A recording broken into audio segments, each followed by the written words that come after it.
Namaste viewers, welcome to Gnana channel. Today,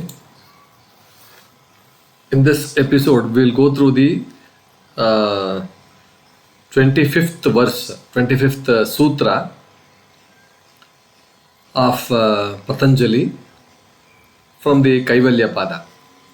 Let us try to understand it. The sutra is viśeṣadarśinaḥ ātma-bhāva-bhāvanā-nivṛttiḥ. I will repeat it. viśeṣadarśinaḥ ātma-bhāva-bhāvanā-nivṛttiḥ. Let us understand the words, then go to the what exactly it means. Viśeṣa means special. Viśeṣa means distinction. Viśeṣa means unique perception, different perception. Darśinaḥ. Darśinaḥ means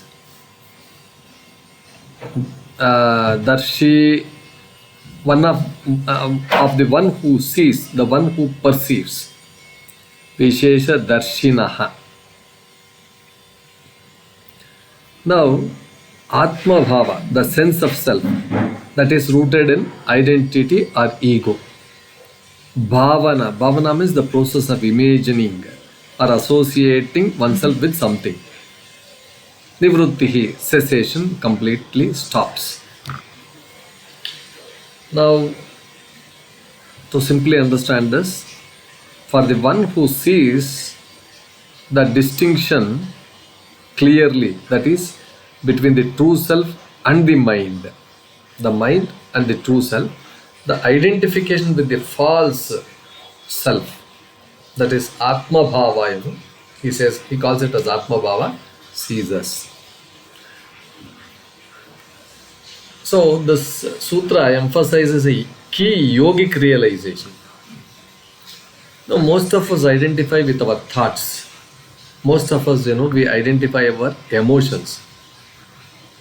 We identify our roles, whatever the roles that we are playing, that I am happy, that I am angry, that I am teacher, I am successful, I am failure, I am so many things. These are all, these are all outside things. All these are mind-based labels. They are not true labels, they are based on the mind, based on what the mind thinks, based on what the mind experiences, and it's a part of mento-emotional energy, it's a part of Chitta. So Patanjali says, if someone clearly sees the distinction between this true self Purusha and these mental constructs, these are all mental constructs. The attachment to those false identities, they disappear. Someone clearly sees the distinction between this true self, that the true self is revealed. That is how. That is what Patanjali says. So, let us take one example. Think of a person watching a movie. While watching, he enjoys it, he laughs at it, he cries at it, he sometimes feels scared when you see some scary films, scary things, all those things. But basically deep inside, of course it is temporary. Whatever you feel here, laughing, crying, scared, being scared, all those things, but they know that that is not real.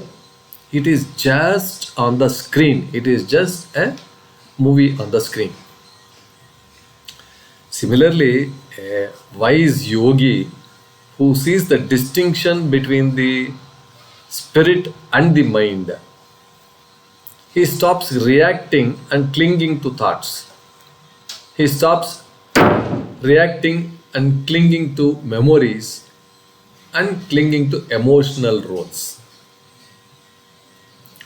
They realize their true self is the silent observer, not the actor in this movie of life.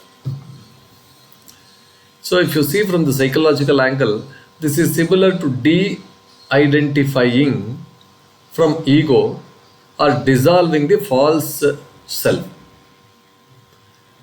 In some therapies, people often learn that their trauma, anxiety, identity labels don't define who they truly are. They're totally different. Then those are all temporary.